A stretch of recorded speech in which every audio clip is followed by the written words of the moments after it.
अस्सलाम वालेकुम जी, मुझे कहते हैं सैयद मोहम्मद अवैस और आप देख रहे हैं प्रोग्राम स्पोर्ट्स 360। पाकिस्तान क्रिकेट की अगर बात करें तो आपको पता है बहुत से इस वक्त पाकिस्तान क्रिकेट के ऊपर सबकी नजरें भी हैं, क्योंकि पाकिस्तान मेंस टीम भी मौजूद है इंग्लैंड में। जहां पर अगर बात करूं पाकिस्तान वुमेन्स टीम भी वो वहां पर मौजूद है इंग्लैंड में, जहां पर अनफॉर्चुनेटली जो 3 T20 मैचेस खेले गए थे इंग्लैंड के खिलाफ, उसमें हमें बड़ी बुरी तरीके से शिकस्त भी हुई, व्हाइट वॉश भी हुआ टीम को। अगर बात करूं कल जो T20 मैच खेला गया था जिसमें पहले इंग्लैंड ने बैटिंग करते हुए 176 स्कोर किया था, उसके अलावा पाकिस्तान की अगर बात करूं तो अनफॉर्चुनेटली 142 पे सिर्फ 4 खिलाड़ी हमारे आउट थे, मैच फिनिश नहीं कर पाए। बहुत सी चीजें मुझे पता है लर्निंग प्रोसेस है, लेकिन बहुत से मामला हैं जहां पर अगर पाकिस्तान वुमेन्स टीम की बात करूं, जहां फायर पावर की बात आती है, वहां पर हमें नजर आता है कि हमारे पास एज सच प्लेयर्स मौजूद नहीं है। शायद उनकी जो पोजीशन है वो वहां पर मौजूद नहीं है जहां पर उनको होना चाहिए। इस पर जरूर आगे जाके प्रोग्राम पर डिस्कस करेंगे आखिर मसला क्या कहां पर आपको पाकिस्तान वुमेन्स टीम के अंदर नजर आता है। पाकिस्तान वुमेन्स टीम का अगला जो पड़ाव है वनडे सीरीज होगा इंग्लैंड के खिलाफ, जो कि इंग्लैंड में ही खेली जानी, वो बड़ी टफ सीरीज होगी पाकिस्तान के लिए। उसके अलावा अगर बात करें तो निदा डार ने एक रिकॉर्ड अपना कायम किया, एक अच्छी बात यहां पर अगर बात करें T20 क्रिकेट के अंदर तो सबसे ज्यादा विकेट्स लेने वाली वो बॉलर बन चुकी है। इसके बाद अगर बात करूं तो ऑस्ट्रेलिया की बॉलर 136 विकेट्स लेकर दूसरे नंबर पर मौजूद है, एक बहुत बड़ा माइलस्टोन है निदा डार की। अगर बात करें एज एन ऑलराउंडर ने बड़ा जबरदस्त परफॉर्म किया पाकिस्तान के लिए, चाहे वो बॉलिंग यूनिट की बात करूं चाहे बैटिंग की बात करूं, तो बड़ा एक स्ट्रॉन्ग कैंडिडेट आपको नजर आता है जब भी हमें क्राइसिस की बात हो, वहां पर आके पाकिस्तान के लिए उन्होंने परफॉर्म किया। इसके अलावा बात करें तो पाकिस्तान क्रिकेट टीम का 22 मई को इंग्लैंड के खिलाफ पहला T20 मैच खेला जाना है। बहुत सी खबरें आ रही हैं कि उस्मान खान को, हारिस रऊफ को यहां पर चांस दिया जाएगा। बहुत से प्लेयर्स आपको पता है इस वक्त फाइट कर रहे हैं अपनी जगह के लिए, क्योंकि बड़ी इंपॉर्टेंट सीरीज है जहां पर फाइनल स्क्वाड आपका सिलेक्ट होगा वर्ल्ड कप के लिए। देखने वाली बात है कि पाकिस्तान किस हिकमत अमली से और खास करके जो गैरी कर्स्टन की प्लेइंग 11 होगी वो क्या होगी। T20 one of the best sides है इंग्लैंड, उनके खिलाफ T20 के अंदर क्या उतारी जाती है। अगर बात करें Pakistan central Asian volleyball championship की, पाकिस्तान बिलाखिर तुर्कमेनिस्तान को शिकस्त देकर पाकिस्तान ने टाइटल अपने नाम किया, अनबीटन इस पूरी स्ट्रीक के अंदर है। जिस तरीके से पाकिस्तान ने परफॉर्म किया, चाहे उनके प्लेयर्स की बात करूं, रेहान की बात करें, चाहे दूसरे प्लेयर्स की बात करूं, डेफिनेटली मैं कहता हूं कि one of the best teams है पाकिस्तान वॉलीबॉल के अंदर। मेरे लिए बड़ा एक सरप्राइजिंग था कि Iran one of the best teams है दुनिया की, उसको बड़ी बुरी तरीके से शिकस्त यहां पर श्रीलंका से भी उन्होंने मैच आ रहा था, लेकिन पाकिस्तान की बात करें ऑन द ट्रॉट, एक विनिंग ट्रॉट आपको नजर आया पाकिस्तान का। पाकिस्तान ने इसके बाद 3 मैचेस की सीरीज खेलनी है पाकिस्तान में ऑस्ट्रेलिया के खिलाफ, तो अच्छी एक आपको हिकमत भी नजर आ रही है इस वक्त। अगर वॉलीबॉल एसोसिएशन की बात करें कि छोटे स्टेप्स के साथ आपको बड़े रिजल्ट्स अब नजर आ रहे हैं पाकिस्तान वॉलीबॉल की बात करें। शेयर करेंगे इस वक्त एक वर्ल्ड रिकॉर्ड की, जहां पर मार्शल आर्ट्स के मास्टर राशिद नसीम ने एक ही दिन में 3 रिकॉर्ड बना डाले। आलमी रिकॉर्ड्स की सेंचुरी क्लब में शामिल होने वाले वाहिद पाकिस्तानी ये बन चुके हैं। इन्होंने इंडिया का रिकॉर्ड तोड़ा है। बड़ी बात है जब हम बात करते हैं पाकिस्तानी प्लेयर्स की बात करें, जो एक हाईलाइटेड प्लेयर्स होते हैं, हाईलाइटेड होते हैं, और कुछ प्लेयर्स होते हैं जो इंडिविजुअली परफॉर्मेंस दिखाते हैं। इनको भी कहीं ना कहीं मैं कहता हूं बहुत ज्यादा सपोर्ट की जरूरत है। पाकिस्तान का नाम हमेशा अपना लोहा जो उनसे मनवाते हैं और पाकिस्तान का नाम रोशन करते हैं। वर्ल्ड रिकॉर्ड्स की बात करें तो वर्ल्ड रिकॉर्ड की जो बुक्स है वो बहुत ज्यादा पाकिस्तानी रिकॉर्ड्स से भरी हुई है अगर हम उसको स्टडी करें, लेकिन इन सब पे डिस्कस करेंगे। लेकिन सबसे पहले डिस्कस करेंगे पाकिस्तान मेन से, लेकिन पाकिस्तान वुमेन्स को डिस्कस करना चाहूंगा। जो कल मैच हुआ उसका पोस्टमार्टम मैं करना चाहूंगा। इस वक्त मुझे ज्वाइन कर रही हैं पाकिस्तान के साबिक कप्तान, हमारे शो का हिस्सा सना मीरा। अस्सलाम वालेकुम सना। वालेकुम अस्सलाम। मैंने ठीक कहा? बिल्कुल सही कहा। आई थिंक देखिए मुझे जो अफसोस हुआ है कि टीम हमारी अच्छी है, बॉलिंग अगर देखें बॉलिंग यूनिट अच्छी है, पर अनफॉर्चुनेटली इतना अरसा हो गया इन प्लेयर्स को साथ खेलते हुए, और कोचेस भी जो साथ गए हैं वो भी काफ़ी अरसे से टीम के साथ हैं। मेरी समझ से बाहर है कि डायना बेग और आलिया रियाज के बगैर पहला मैच इन्होंने कैसे खेल दिया। कोई इंजरी, जहाँ तक मुझे पता है प्लेयर्स के पॉइंट ऑफ व्यू से कोई इंजरी नहीं थी इन लोगों को, और पहला वो मैच था जिसमें पावर प्ले पे 11 पे 4 आउट आप कर देते किया आपने इंग्लैंड के, पर आपके पास बॉलर्स ऐसे नहीं थे जो उसको कम बैक कर सकते। इसी तरह 50 पे 1 आउट था आपका पावर प्ले में, आपके पास मिडिल ऑर्डर में और पावर हिटिंग नहीं थी कि आप उनको वहाँ से जीत सकते मैच। तो बड़ा इंपॉर्टेंट होता है इन टूर्नामेंट्स, इन सीरीज़ में जब बड़ी टीम्स के अगेंस्ट आप खेलते हैं कि आप पहले मैच से ही अपनी बेस्ट 11 उतारें, क्योंकि उन्होंने भी बड़े अरसे से आपको नहीं खेला होता, तो एक मौका मिल जाता है। दोनों डायना बेग की ज़बरदस्त परफॉर्मेंस रही दोनों मैचेस में, आलिया ने भी कल बड़ा ज़बरदस्त खेला। तो ये तो एक पहली चीज़ मुझे ये समझ नहीं आई कि इन 2 प्लेयर्स को क्यों नहीं पहले मैचेस में खिलाया गया। दूसरी चीज़ ये कि निदा और आलिया, जब से बिस्मा मारूफ ने रिटायरमेंट दी है, इनको एक स्टेप बैटिंग में ऊपर आना चाहिए। कल 69 रन की पार्टनरशिप की 6 विकेट पे जाके बहुत अच्छा खेले, हाईएस्ट पार्टनरशिप पाकिस्तान की 6 विकेट की इन्होंने दोनों ने की है। पर जब बिस्मा अब आपके पास मिडिल में नहीं है तो टॉप 4 प्लेयर्स में सिर्फ एक मुनीबा है जो थोड़ा जिनके पास एक्सपीरियंस है और सिद्रा है, बाकी 2 प्लेयर्स को खट्टे हम भेज रहे हैं, सदफ शम्स और जो गुल फिरोज़ा हैं, जिसकी वजह से आपके बॉल्स भी यूज़ हो जाते हैं और आप पावर प्ले को मज़ीद जो इस्तेमाल कर सकते हैं वो आप नहीं कर सक रहे। तो इनको बैटिंग में थोड़ा सा ऊपर आना चाहिए, लेकिन ये जो टीम सिलेक्शन है ऑन टूर पे ये मुझे समझ नहीं आ रही बिल्कुल। इसके साथ साथ मुझे ज्वाइन कर रहे हैं क्रिकेट एक्सपर्ट भी हैं, एनालिसिस भी बहुत तगड़े करते हैं और फिर भी मेरे साथ हम बात करते रहते हैं, इनके साथ प्रेशर सीट से भागते भी हैं, बल्कि प्रेशर सीट तो यहाँ पर है पहली। मलिक खुरम शहजाद साहब में ज्वाइन करें। अस्सलाम वालेकुम खुरम भाई। बहुत शुक्रिया खुरम भाई आपके टाइम का। खुरम भाई जो कप्तान बात कर रही हैं, अगर मैं पाकिस्तान टीम की बात करूं तो लिटरली बहुत बुरी तरीके से हम एक्सपोज हुए इंग्लैंड टूर पे। अगर बात करें, मुझे पता है इंग्लैंड टीम बहुत तगड़ी है, टेस्ट स्क्वाड उसको कहा जाता है भी, जिस तरीके से परफॉर्म करते हैं, लेकिन गलती कहाँ पर आपको नजर आई? नहीं, बिल्कुल सना ने सही चीज़ हाईलाइट की। देखें कि आपका कल जो ओपनिंग जो पार्ट है अपना गुलफरोज़ा और सिद्रा अमीन ने जिस तरह से उन्होंने बैटिंग की, काफ़ी उन्होंने स्लो बैटिंग की। देखें सही तरह उन्होंने पावर प्ले को यूटिलाइज़ नहीं किया, जाते थोड़ा सा पावर प्ले को अच्छा यूटिलाइज़ करते तो पाकिस्तान ये मैच अच्छा फिनिश कर सकता है। लेटर ऑन देखें निदा डार की और आली रियाज की बहुत अच्छी पार्टनरशिप रही। थोड़ा सा पाकिस्तान अनफॉर्चुनेट रहा कि ऊपर से पाकिस्तान को स्कोर नहीं हुआ, जिसका पाकिस्तान के ऊपर साइकोलॉजिकल थोड़ा प्रेशर आ गया नीचे।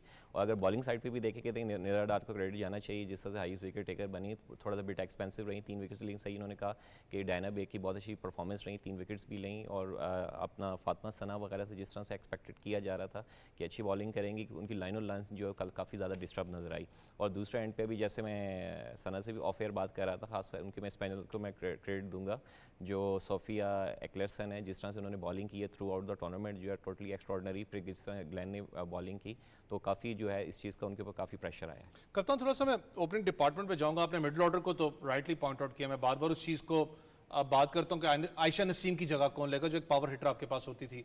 लेकिन गुल फिरोज़ा की अगर बात करूँ, बहुत ज़्यादा उन पर क्रिटिसिज्म भी हो रहा है। अगर इंग्लैंड पूरी सीरीज़ में अगर मैं देखूँ, आपका मैं टेक चाहता हूँ, आप ओपनिंग के अंदर बेसिक एग्रेसिव चाहते हो, एग्रेसिवनेस चाहते हो। सिद्रा अमीन आपको पता है कि बहुत अच्छी प्लेयर है, फिरोज़ा मुझे बहुत ज़्यादा कंफ्यूज नजर आई, शायद मैं गलत हूँ। देखिए इन प्लेयर्स के साथ ज़्यादती भी, आप इनको स्टेप अप करा देते हैं सीधा इंग्लैंड के ऊपर, इस तरह की टीम्स के ऊपर आप इनको ले जाते हैं। वेस्ट इंडीज़ में मेरा नहीं ख्याल कि उनको बहुत ज़्यादा मौका मिला था, शायद सदफ शम्स है उनको ज़्यादा मौका मिला है। अब एक फॉरेन कंडीशंस में जाके सीधा आप इंग्लैंड के आगे इनको चढ़ा देते हैं, और वो भी T20 फॉर्मेट, वो भी टेस्ट स्क्वाड भी ऊपर से, वो भी T20 फॉर्मेट। देखिए T20 फॉर्मेट में सबसे आसान जगह भी हो सकती है ओपनिंग करना, और सबसे मुश्किल जगह भी हो सकती है, क्योंकि जाते साथ अपने बॉलर्स को अटैक करना है। जिस तरह की गुल फिरोज़ा मुझे लगती हैं, वो ज़्यादातर मुझे वनडे फॉर्मेट की प्लेयर ज़्यादा लगती हैं कि वो टाइम लेकर टेक्निकली वो साउंड है। जब आप वो टेक्निकली साउंड खेल रही होती हैं, क्रिकेट शॉट्स खेलती हैं, वो एक डिफरेंट प्लेयर लगती है। जब वो ज़बरदस्ती मारने जा रही होती है, बॉडी शेप ख़राब होती है, फिर उसकी पावर भी नहीं है इतनी। कुछ प्लेयर्स जैसे आयशा नसीम का जिक्र किया, उनमें पावर इतनी थी कि अगर शेप ख़राब भी हो जाती थी तब भी कनेक्शन उनका ठीक लग जाता था। तो ये वो प्लेयर्स हैं कि जिनको आपको स्टेप बाय स्टेप, इसीलिए मैं डोमेस्टिक क्रिकेट की बात करती हूँ, मैं इसीलिए पाथवेज़ की बात करती हूँ कि जब आप प्लेयर को आइडेंटिफाई कर लें, उसके बाद उनको स्लोली ग्रेजुअली डेवलपमेंट स्क्वाड्स के थ्रू डिफरेंट टीम्स को के अगेंस्ट खिलाया जाए, ताकि उनका स्टेप अप एक पाथवे के थ्रू हो जाए। तो उन प्लेयर्स के साथ भी ज़्यादती है। आई थिंक अनकुक्ड प्लेयर्स को आप भेज देते हैं ऐसे टूर्स पे। और अब मुनीबा आपके पास है, उमायमा सोहेल एक प्लेयर थी जिनको पिछले 3-4-5 साल से आप तैयार कर रहे हैं, इतने उसने भी डोमेस्टिक में रन्स बनाए हैं, उसको एकदम से टीम से बाहर कर दिया। तो अब आपके पास वर्ल्ड कप ईयर है, इसमें आप नहीं एक्सपेक्ट कर सकते कि गुल फिरोज़ा और सदफ शम्स आके एकदम से टेक ओवर कर लेंगे। ये बेहतर था कि आप उमायमा से ही कंटिन्यू करते, अगर उसकी फॉर्म ऊपर नीचे भी थी। आपने 4-5 साल उस पर खर्च किए, या तो उस वक्त आपका फैसला गलत था या इस वक्त आपका फैसला गलत है। टीम्स बनानी है आपने फ्यूचर के लिए, पर not as at the expense of कि आपके जो प्रेजेंट प्लेयर्स हैं उनको आप ख़राब कर दें, आप अपने प्रेजेंट रिजल्ट को बिल्कुल। तो ये चीज़ मुझे कभी भी पीसीबी की समझ नहीं आती। मेरा तब भी यही प्रॉब्लम था, आप प्लेयर्स को ज़रूर बनाएं, आप फ्यूचर की टीम ज़रूर बनाएं, बट आपको प्रेजेंट में भी तो कुछ ना कुछ दिखाना है। अच्छी टीम है हमारी, आप देखें इंग्लैंड की टीम को, जिस तरह की ये टीम है, इनके इतने आउट करना आसान नहीं है। 8 ऑल आउट भी किया है, 8 भी आउट, बॉलिंग में तो हमने बहुत ज़बरदस्त किया है, तो उसमें भी फिनिश नहीं हुआ हमसे, किसी भी मैच में फिनिश नहीं हुआ। हमने स्टार्ट अच्छा किया, हमने पैचेस में काम किया, पर हमारे पास 5 तगड़े बॉलर एक दिन में कि उन्होंने पांचों के पांचों ने अच्छी बॉल, कहीं ना कहीं हम लीक कर गए हैं रन। तो वो आप इस वजह से आज ये वाइट वॉश हुआ। अदरवाइज जो पहला मैच जैसे हम उतरे थे, आई थिंक जो स्टार्ट आपको मिल गया था कि 11 पे 4 आउट है, वहाँ से अंडर 100 हमें पकड़ना चाहिए था इंग्लैंड को। तो ये सलाहियत हमारे अंदर मौजूद है, थोड़ी सी एग्जीक्यूशन और सिलेक्शन जो है वो ठीक नहीं है। फिर डैना वाइट की बात करूंगा अपना, जिस तरीके से इंग्लैंड के लिए वो परफॉर्म करती हुई आई हैं, लीग्स पूरी दुनिया के अंदर खेलती हैं, फिर ऊपर से अगर इंग्लैंड की बात करूं, राइटली पॉइंटेड बाय सना, उनका स्ट्रक्चर डिफरेंट है। आपके पास नेटवेस्ट की बात करें, उनके पास लीग क्रिकेट वहां पर मौजूद है, वुमेन्स की डोमेस्टिक के अंदर कम बैक करने का चांस मौजूद है, पूल ऑफ क्रिकेटर्स ज़्यादा है। इंग्लैंड टीम आसान नहीं थी लेकिन नहीं, बिल्कुल आप सही आप कह रहे हैं। डैना वाइट ने जिस तरह से इनिंग खेली कल 87 रन की 48 बॉल्स पे, टोटली फायर पावर इनिंग खेली और टोटली देखें मैच का सिनेरियो उन्होंने चेंज कर दिया। और दूसरा आपने सही चीज़ हाईलाइट की कि देखें उनके पास अपॉर्चुनिटीज़ बहुत ज़्यादा हैं और काफ़ी ज़्यादा लीग क्रिकेट खेलती हैं। और उनके देखें उनका क्रिकेट स्ट्रक्चर जो है पाकिस्तान के मुकाबले में काफ़ी ज़्यादा स्ट्रॉन्ग है, उनके पास अपॉर्चुनिटीज़ वगैरह भी हैं। और जहाँ तक अभी पाकिस्तान की टीम की देखें, जैसे सना ने भी हाईलाइट की थोड़ी देर पहले कि पाकिस्तान के अंदर देखिए मोस्ट सीनियर जो प्लेयर हैं इस वक्त जो है निदर डार हैं, उनको थोड़ा लीडिंग फ्रॉम द फ्रंट ऊपर आना चाहिए। देखें एक्सपीरियंस प्लेयर को जो खासकर इंग्लैंड की कंडीशंस में ऊपर आके थोड़ा सा परफॉर्म करना चाहिए। फिर जिस तरह से इन्होंने कल लेट ऑर्डर में आके, मैं उनसे भी बात कर रहा था कि काफ़ी अच्छी हिटिंग वगैरह भी करती हैं, तो इनको खुद को ऊपर आके थोड़ा यूटिलाइज़ करना चाहिए। कप्तान आगे क्योंकि हमने वनडे सीरीज खेली, T20 का जो भी रिजल्ट था वो अपनी जगह है। आई नो कि हम लोगों ने परफॉर्म नहीं किया, लेकिन वनडे सीरीज की अगर बात करूं फिर वही कहूँगा, they are not easy, they are tough side. Changes देख रही है पाकिस्तान टीम में? चेंजेस तो जो मर्जी कर लें, वनडे सीरीज़ ज़्यादा ख़तरनाक नज़र आ रही है। उसका रीज़न ये है कि अगर आप T20 में भी देख लें तो जो आखिरी के 10 ओवर है वहाँ पर मैच हमसे चला गया है। चाहे आप बैटिंग में बात कर लें, चाहे बॉलिंग में बात कर लें, और उसकी एक बहुत बड़ी वजह आपकी फ़िटनेस है।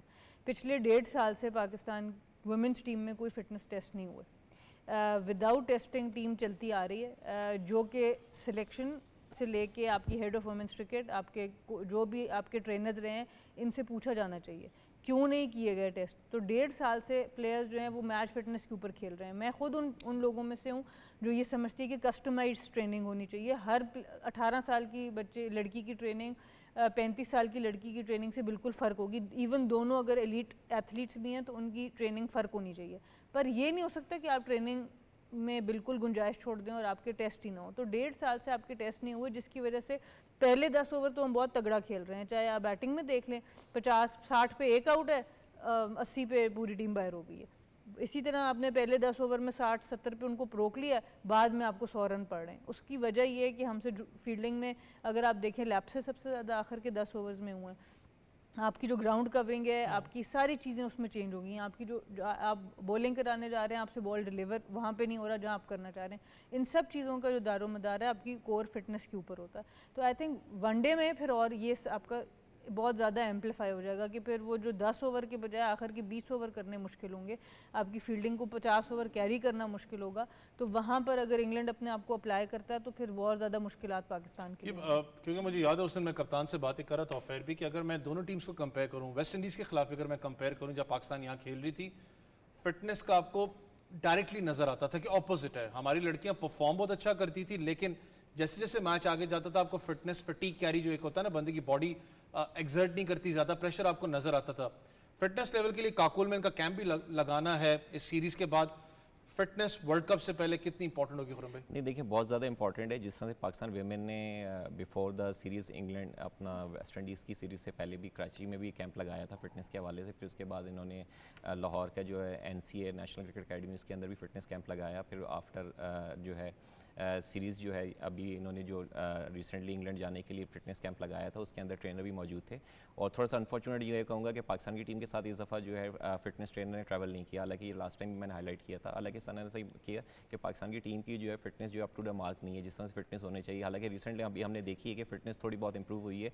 जिस तरह से वेस्ट इंडीज़ की सीरीज़ के अंदर जो शॉट लग रहे थे, हालांकि 65 यार्ड की आपको पता है बाउंड्री है, तो उसके अंदर भी ये 2-2 3-3 रन ले रहे थे और काफ़ी रन भी सेव कर रहे थे। और रिसेंटली भी आपने इंग्लैंड की सीरीज़ भी देखे तो अप टू द मार्क नहीं थी फिटनेस।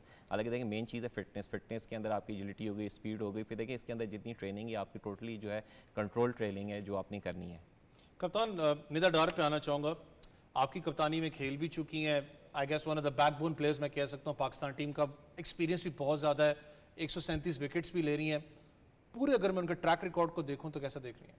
देखिए बड़ा सही फाइटिंग प्लेयर हैं, इसमें कोई शक नहीं है। इनको बड़ा गलत बाहर भी निकाला गया 2017 में जब मैं कप्तान थी, बड़ी मेरी मुश्किल लड़ाइयाँ भी हुई वहाँ पर। इनको उस वक्त 2017 में ड्रॉप किया गया एज के ऊपर, और आप ये देखें कि अब तक वो परफॉर्म कर रही हैं। तो फाइटर प्लेयर हैं, वापस आई, और T20 में ख़ास तौर पे क्योंकि बहुत समझदार हैं, ख़ुद बैटिंग भी करती हैं, तो बड़ा अच्छा एंड पे मिडल ओवर्स में जो है आके अपनी चेंज ऑफ वेरिएशन और पेस के साथ जो है बैटर्स को काफ़ी परेशान भी करती हैं। तो इसमें कोई डाउट नहीं है, T20 में one of the best players Pakistan के लिए आज तक रही हैं। बैटिंग वो चाहे बॉलिंग हो, दोनों डिपार्टमेंट्स में मैच विनर के तौर पे आ सकती हैं। इन्होंने खाली एज अ बैटर भी मैच जितवाए हैं T20 में, खाली एज अ बॉलर भी जिताए हैं और एज एन ऑलराउंडर भी, तो बिल्कुल डिज़र्व करती हैं। बहुत खुशी होती है।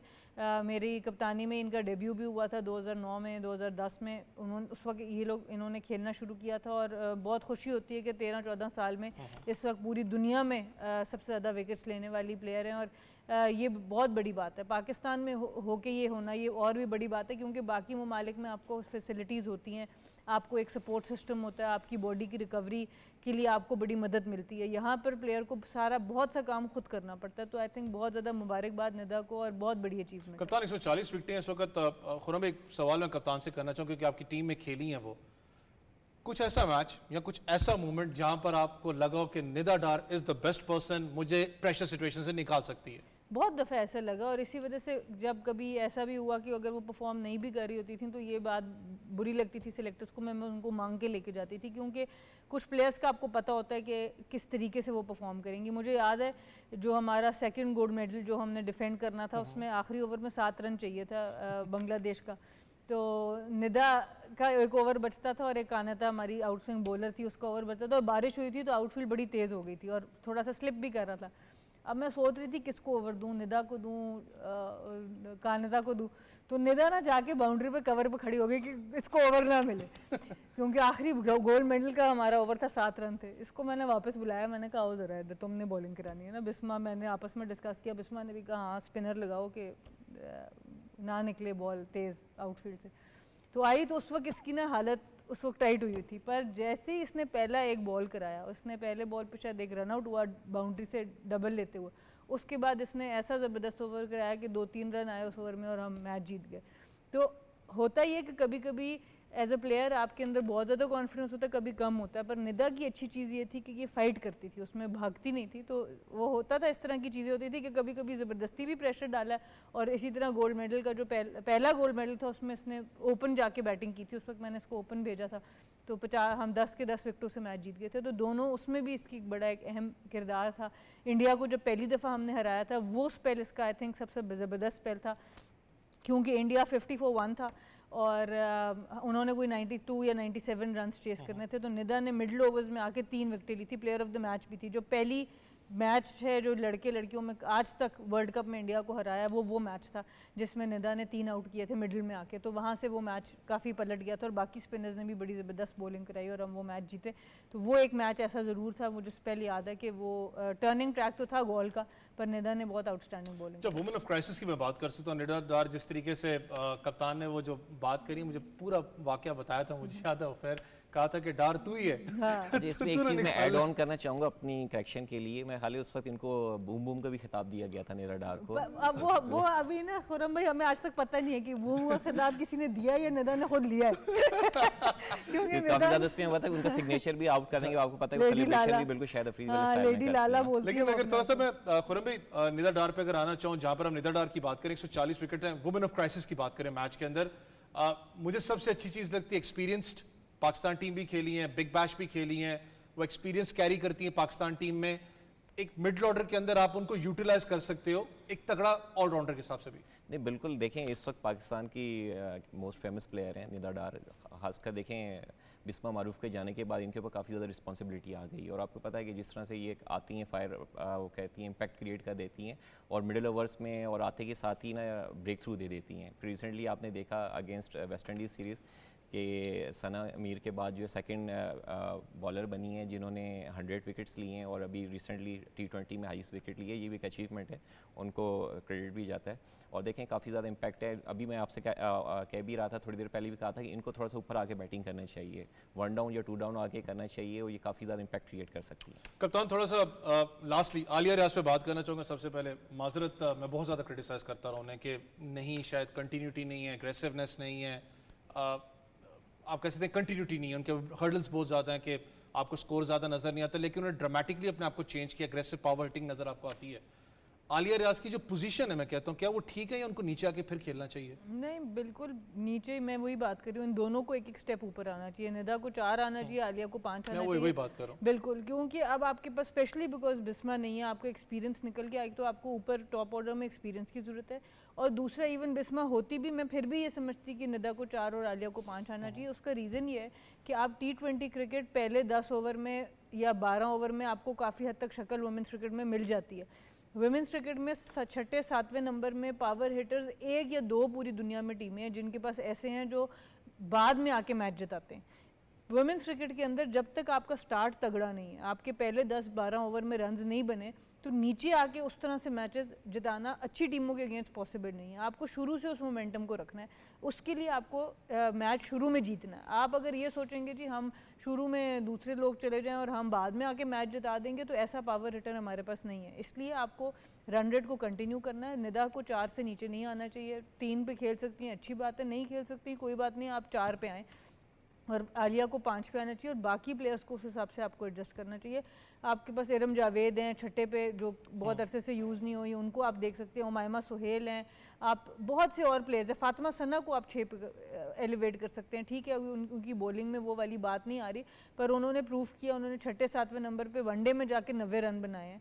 लीग्स में जब वो खेलती हैं CPL में, उनको 4थे 5वें नंबर पे खिलाया जा रहा है। तो आप फातिमा सना को 6ठे नंबर पर कंफर्म कर दें और फिर आप अपनी टेल शुरू करें। तो बहुत कुछ हो सकता है इस टीम के साथ, लेकिन जिम्मेदारी प्लेयर्स को भी लेनी पड़ेगी और जो थिंक टैंक है उसको सोचना पड़ेगा कि T20 क्रिकेट जब छोटा फॉर्मेट होता है उसमें एक दफ़ा पूरा गिरने के बाद आप उठने का टाइम नहीं होता, आपको शुरू में ही सेट करनी होती है टून आपको सेट करनी पड़ती है। लेकिन फातिमा सना की बड़ी इंपॉर्टेंट आपने बात की कि मैं खुद कहता हूं कि उनको शायद हम उस तरीके से यूटिलाइज बैटिंग में नहीं करें, एज एन ऑलराउंडर बहुत कुछ हम फातिमा सना से ले सकते हैं। एक ब्रेक लेते हैं, ब्रेक से वापस आएंगे तो मोहित शाह साहब ज्वाइन करेंगे, सना बीर भी होगी, डिस्कस करेंगे। गैरी कर्स्टन पाकिस्तान टीम को ज्वाइन कर चुके हैं।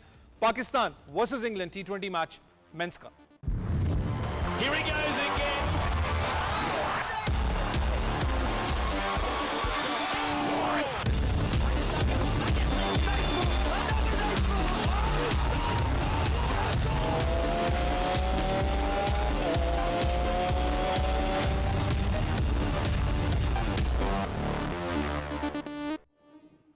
वेलकम बैक जी, आप देख रहे हैं स्पोर्ट्स 360। अभी हम ज्वाइन कर रहे हैं सीनियर स्पोर्ट्स जर्नलिस्ट हैं द न्यूज़ से इनका ताल्लुक है अब्दुल मोहित शाह साहब। अस्सलाम वालेकुम शाह जी। शाह जी बहुत शुक्रिया आपके टाइम का। शाह जी, पाकिस्तान वुमेन्स टीम के तो हम बात कर रहे थे जो अपना वहां पर T20 के अंदर जिस तरीके से हमारी सीरीज हम लोग लॉस हुई, लेकिन अगर मेंस टीम की बात करो, गैरी कर्स्टन भी ज्वाइन कर चुके हैं पाकिस्तान टीम को। कुछ खबरें आ रही थी, आपके पास बेहतर अपना न्यूज़ होती है कि उस्मान खान और साथ ही साथ जो फास्ट बॉलर हैं हारिस रऊफ को इंक्लूड किया जाएगा, कहाँ तक सच है? देखिए, अब तो करना पड़ेगा क्योंकि बहुत हो गया और हारिस रऊफ का हमें पता नहीं है कि कितने फिजिकली वो फिट हैं, कि आपने 100% बॉलिंग वो करा सकते हैं, उसी तरह उसी स्पीड से उसी वेनम से वो बॉलिंग करा सकते हैं, ये देखने वाली बात है। और अब इतना ज़्यादा लेट हो गया और आपको ये ज़रूर जहन में रखना चाहिए कि 22 के बाद 23 को या 24 को उन्होंने ज़्यादा चांस यही है कि वो 23 को पाकिस्तान टीम अनाउंस हो जानी है। तो ये जो पहला T20 है जो लीड्स में है, उसमें इनको देख के इनकी फॉर्म देख के, हारिस की फिटनेस देख के और उस्मान की थोड़ी बहुत फॉर्म देख के आपको टीम अनाउंस करनी है। तो ज़रूर खिलाना चाहिए और ख़बरें जो आ रही हैं वो बिल्कुल ऐसी हैं कि दोनों को खिलाया जाएगा, उनकी फिटनेस चेक की जाएगी, उनकी फॉर्म चेक की जाएगी, क्योंकि ये वो केसेस हैं जो बॉर्डर लाइन केसेस हैं।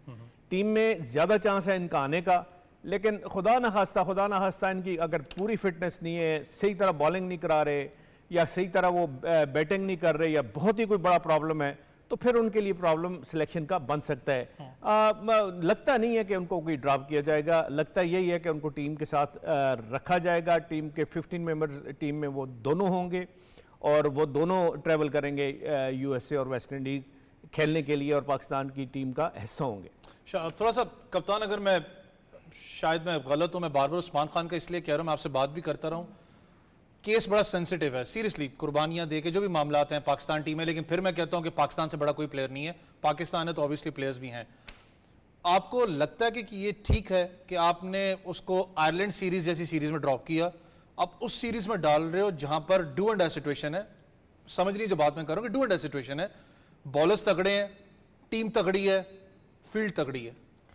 देखिए मसला तो ये हुआ है कि आयरलैंड पे भी हमारी ओपनिंग पार्टनरशिप तो चली नहीं है हमने तो उनके बॉलर्स पे भी अपनी विकेटें दी हैं। तो देखिए अब उस्मान खान की बात, अब अगर इंडिविजुअल कैपेसिटी में तो बात करें तो आइडियल तो यही था कि आयरलैंड में भी आप उनको खिलाते, इंग्लैंड में भी खिलाते, फिर कोई फैसला करते। अगर हम इंडिविजुअली उनको देखें, अब जब आप पाकिस्तान टीम को फुल देखते हैं तो आपको और डिफरेंट फैसले करने पड़ते हैं, कभी कभी उसमें इंडिविजुअल का नुकसान ज़रूर हो जाता है। इससे भी और पीछे चले जाएँ तो बहुत से डोमेस्टिक में विकेट कीपर्स ऐसे हैं जो परफॉर्म कर रहे हैं, जिनको ये बेचारों को तकलीफ़ पहुंची है कि हम पिछले 10 सालों से पाकिस्तान में हम नहीं छोड़ के गए अपना मुल्क, हम इधर परफॉर्म करते रहे, जो बंदा चला गया उसको आपने सेलेक्ट कर लिया, हम इधर बैठे हुए। तो ये इतनी डिफरेंट स्टोरीज हैं कि आप किसी को भी खुश नहीं कर सकते पूरी तरीके से। अब अगर उस्मान खान को चांस मिलता है, आइडियल तो यही था कि उनको आयरलैंड में भी एक मौका मिलता, क्योंकि न्यूजीलैंड में भी हमने उनको मौका सही जगह पे नहीं दिया, हमने उनको मिडिल ऑर्डर में दिया, जबकि आपने सिलेक्शन उनकी टॉप ऑर्डर से की जहां उन्होंने परफॉर्म किया। तो आई होप कि अगर आप इनको बिलफर्ज मौका दे ही रहे हैं तो एटलीस्ट उनकी पोजीशन पे ज़रूर दें जहां पर उन्होंने मैक्सिमम रन्स बनाए हैं। अब फिर अगर मिडिल ऑर्डर में लाके हम उनको मौका देंगे और फिर उसके बाद आप उनको ड्रॉप कर देंगे तो ये बहुत बड़ी ज़्यादती होगी। शाह जी, उस्मान खान के ऊपर कोई टेक करना चाहें? दूसरा, मैं क्योंकि उस दिन कप्तान से बात कर रहा था, आई गेस वो ट्वीट था एबी डिविलियर्स का कि गैरी कर्स्टन पाकिस्तान टीम के साथ दूसरी टीम्स को कह रहे थे कि you better watch, Gary Kirsten best mind है। देखिए कोई शक नहीं है, उस्मान की आपने पहले बात की, ये ज़रूर एक मेरा ख्याल है टीम मैनेजमेंट के जहन में होना चाहिए कि आप जिस तरह एक्सपेक्टेशंस थी ना आपकी साइम अयूब से, वो आपकी पूरी नहीं हो रही। और अगर पूरी नहीं होती, 19 मैचेस में अगर 270 रन स्कोर हुए, कोई 50 अभी तक नहीं बनाई गई, तो it's a matter of concern. इतना आसान नहीं है कि आप उनको फिर अच्छी टीमों के खिलाफ खिलाएंगे और ये एक्सपेक्ट करेंगे कि आपको बड़ा रैपिड ये स्टार्ट देंगे और बड़ी आपको इनिंग खिला के देंगे या मैच विनिंग कोई रोल प्ले करेंगे। प्रॉब्लम है, ऑप्शन आपके पास ज़रूर होनी चाहिए। ऑप्शन उस्मान खान ही है और कोई ऑप्शन नहीं है अगर आपने सैम अयूब को नहीं खिलाना। अब उस्मान खान को इतने चांसेस नहीं दिए गए अभी तक जितने चांसेस आपने सैम अयूब को दिए हैं। देखें दोनों का तकरीबन अभी तक जो उनको एक्सपोजर रहा है वो तकरीबन सेम ही रहा है, कोई फ़र्क उसमें नहीं रहा। और मैम ने बात सही की, अगर आपने खिलाना है तो एज अ ओपनर खिलाना है, फिर आपने खिलाना है तो वर्स्ट कम वर्स्ट आपने 1 डाउन खिलाना है, वरना नहीं खिलाना, क्योंकि फिर जगह नहीं पीछे बनती और ऐसे प्लेयर के लिए जगह नहीं बनती। नहीं तो फिर आप ओपनर रिजवान बाबर के साथ जाएंगे। वही मैं कह रहा हूँ ना, ऊपर से सैम अयूब को ड्रॉप करें। अगर आप देखें कल, बल्कि जो 22 को मैच हो रहा है डिंगले में हो रहा है, अगर वहां पे देखें, मैंने बड़ी सीरीज कवर की हुई है इंग्लैंड में जाके, डिंगले का एक पर्टिकुलर चीज है, अगर वहां पे बादल नहीं आए हुए, अगर सनी कंडीशन है, बैटिंग कंडीशन, तो इतनी अच्छी बैटिंग कंडीशन है कि वो आपका जो भी आप मतलब है टॉस जीतेगा वो बैटिंग करेगा और अच्छा खासा स्कोर वहां कर लेगा। हाँ, अगर क्लाउडी कंडीशन है, पहाड़ी के ऊपर है, क्लाउडी है, सीम होता है, फिर मुश्किल हो जाती है। तो ये चीज़ें देख के डिसीजन करने पड़ते हैं। और अगर उस्मान खान को कल परसों खिलाते हैं, उस्मान खान से सैम अयूब को रिप्लेस करते हैं, तो मेरा ख्याल अच्छा फैसला होगा और ज़रूर ट्राई करनी चाहिए। आप एक ऑप्शन को कंटिन्यूसली आप उसको फॉलो करें और रिजल्ट आपको ना दे, फिर आपको जब अच्छे मैचेस होते हैं, जब आपने क्वालिफाई करके नेक्स्ट स्टेज में जाना है, वहां तो हर मैच आपका मुश्किल होगा और उसमें फिर आपको बड़ी मुश्किल हो जाएगी अगर आपके पास एक ही ऑप्शन है और एक ही बैट्समैन आपको जी ओपनिंग यही करेंगे, उसके अलावा नहीं करेंगे, फिर रन्स बनाना, टारगेट सेट करना, टारगेट चेस करना बड़ा मुश्किल हो जाता है। कप्तान, थोड़ा सा अगर मैं गैरी कर्स्टन की बात करना चाहूँ, जैसे मैं एबी डिविलियर्स का कह रहा था, कल वीडियो भी थी जिसमें वाई टीम से मुलाकात, वहाब रियाज भी थे, अजहर महमूद पे थे, बाबर आजम भी थे। आईपीएल की बात करूँ, चैंपियन टीम के वो कोच रह चुके हैं, इंडिया की बात करें चैंपियन टीम के कोच रह चुके हैं, उनका इनटेक टीम के अंदर कैसा रहेगा? आई थिंक इसमें पीसीबी को आपको क्रेडिट देना पड़ेगा। मैं फिर ये बात करती हूँ कि बड़ा अरसा पिछला 3-4 महीने गुजरे हैं कि बहुत डिफरेंट कोचेस को रब्ता किया गया, पर पीसीबी में जितनी चेंजेस होती हैं, हर जितनी जल्दी चेंजेस होती हैं, कोई भी जो था वो कमिटमेंट करने को तैयार नहीं था। और ऐसी हालात में गैरी कर्स्टन जैसे कोच को फाइनल करना, आई थिंक ये बहुत बड़ी अचीवमेंट है। मुझे नहीं पता इसके पीछे कॉन्ट्रैक्ट क्या है और क्या नहीं है, बट फिर भी अगर हम क्रिकेटिंग पॉइंट ऑफ व्यू से देखें तो एक बड़ी अचीवमेंट है।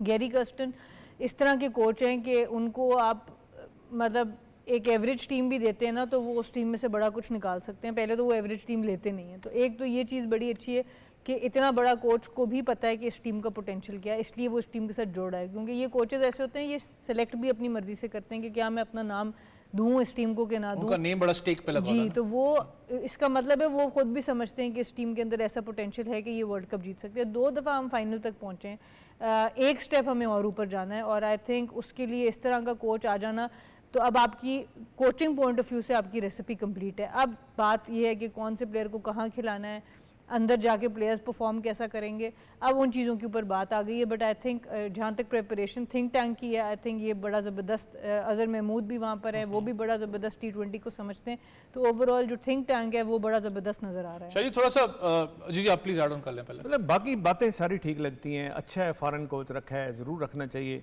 लेकिन थोड़ा सा इनका जो जॉइनिंग टाइम है और टीम के साथ मिलना वो ज़रा लेट है।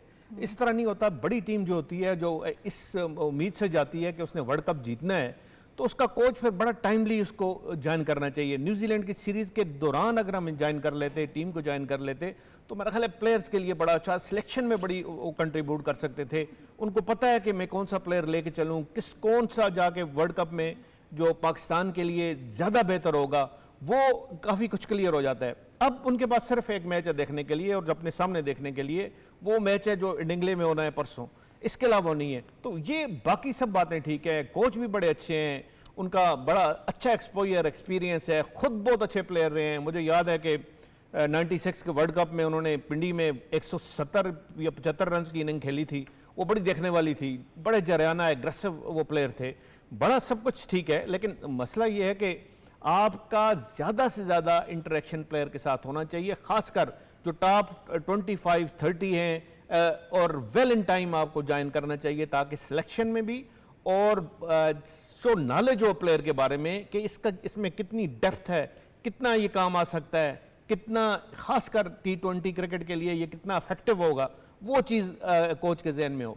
लेकिन फिर भी चलें अब आगे, और यही टाइम है, क्योंकि वो उसके साथ IPL के साथ थे, तो अब देखते हैं कि आगे क्या होता है। और सिलेक्शन ज़्यादा मैं अभी समझता हूँ कि सिलेक्शन ज़्यादा आपके सिलेक्टर ही उनको ही जाएगा, क्रेडिट भी हो तो उनको जाएगा, डिसक्रेडिट भी है तो फिर भी सिलेक्टर को headed by Wahab Riaz. Unfortunately इस चीज़ पे थोड़ा सा मैं कहूँगा कि डिसक्रेडिट नहीं जाता सिलेक्टर को, बेचारा कोच रगड़े में जाता है।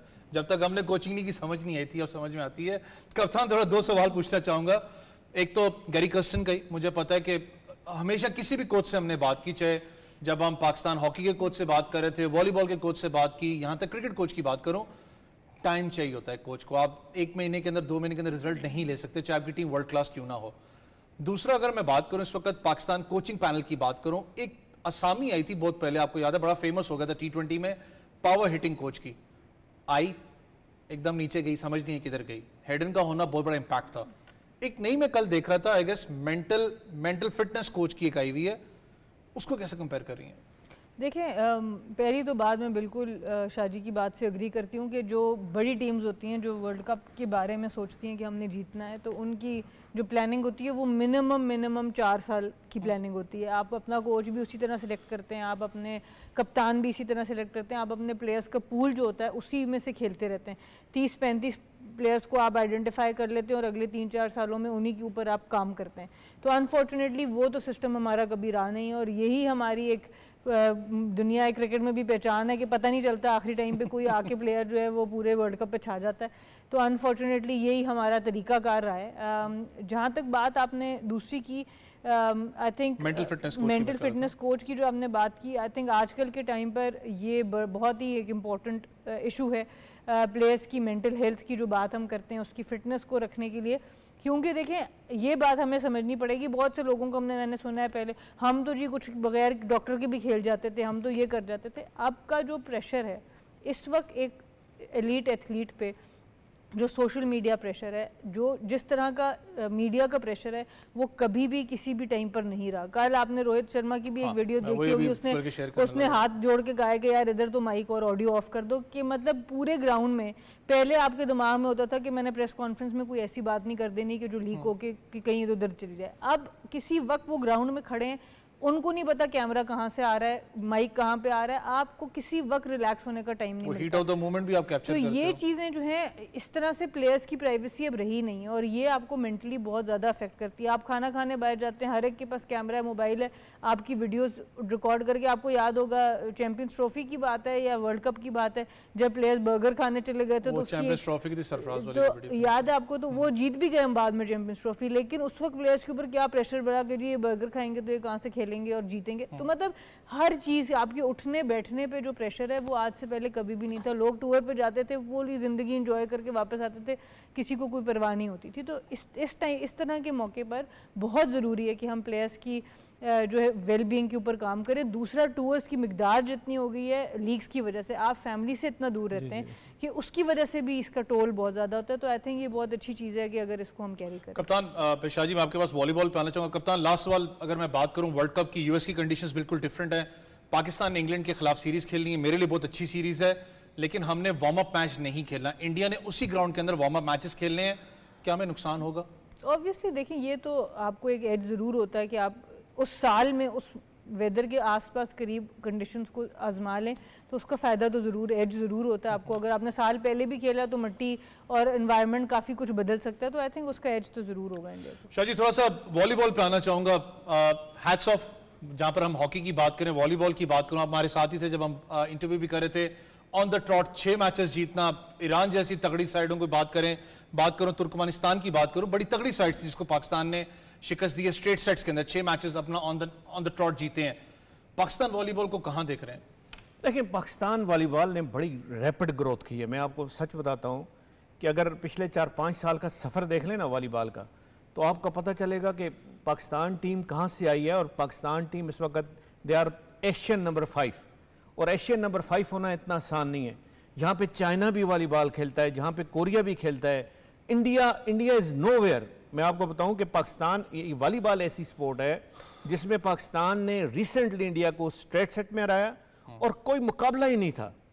और इतना ज़्यादा इन्होंने अपने आप को स्ट्रांग किया, टीम ने स्ट्रांग किया। ख़ासकर मैं ज़रूर यहाँ तारीफ़ करूँगा ब्राज़ीलियन कोच जो ईसानी थे, उन्होंने बड़ा अच्छा काम किया पाकिस्तान टीम के साथ। तकरीबन वो 1.5 साल, एक सवा साल रहे पाकिस्तान टीम के साथ, लेकिन उन्होंने इतना कंट्रीब्यूट किया कि एशियन गेम्स में पाकिस्तान 5वें नंबर पर आया। एक टाइम तो ये लग रहा था कि पाकिस्तान इजीली मेडल जीत जाएगा एशियन गेम्स में, वो तो ना हो सका, लेकिन टीम को बड़ी स्ट्रेंथ दी है। और ये जो central Asian team title Pakistan ने जीता है, ये भी एक उसकी मैं कहता हूँ कड़ी है। लेकिन शायद ईरान को क्या हुआ, मैं ईरान पे आना चाहूँगा। ईरान की टीम को क्या हुआ था? नहीं, ईरान, देखिए ईरान फुल स्ट्रेंथ के साथ पाकिस्तान में नहीं आई थी। ठीक है। ईरान के ज़्यादातर थे वो यंगस्टर जो कि उन्होंने वर्ल्ड चैंपियनशिप जीती, कि वर्ल्ड चैंपियन है इन अंडर 21। अच्छा, यंगस्टर इतने ज़्यादा उन्होंने इंडक्ट कर लिए थे वो देखने के लिए कि जो बैकअप तैयार करते हैं वो बैकअप कितना स्ट्रांग है, या उनको एक्सपोजर देने के लिए ईरान ने किया। ईरान की टीम में एक्सपीरियंस नहीं था, एक्सपोजर नहीं था, अच्छी टीम के खिलाफ खेलने का तजर्बा नहीं था, जिसकी वजह से ईरान टीम कोई अच्छा परफॉर्म नहीं कर सकी। लेकिन बाकी जो टीमें थी, किर्गिस्तान हो गया, तुर्कमेनिस्तान हो गया, इवन श्रीलंका की बड़ी अच्छी टीम थी जो कि देखने से तलक रखते थे। खासकर उनके 2-3 प्लेयर तो एक्सेप्शनल थे।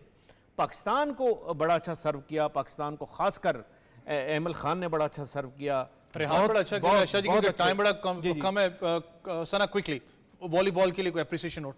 आई थिंक ज़बरदस्त है। इनको जब भी मैंने देखा, मैंने भी कुछ मैचेस टीवी पे इस दफ़ा लाइव देखे हैं, और मैंने इनको लाइव देखा था एशियन गेम्स में जब हम खेलने गए हुए थे। जितनी जान मारते हैं ये प्लेयर्स, आई थिंक जिस तरह की इनकी परफॉर्मेंस रही है, मैं अगेन बात करती हूँ स्पॉन्सर्स को, आपके बाकी लोगों को सामने आना चाहिए और इन प्लेयर्स को सपोर्ट करना चाहिए। बहुत शुक्रिया दोनों मेहमानों का।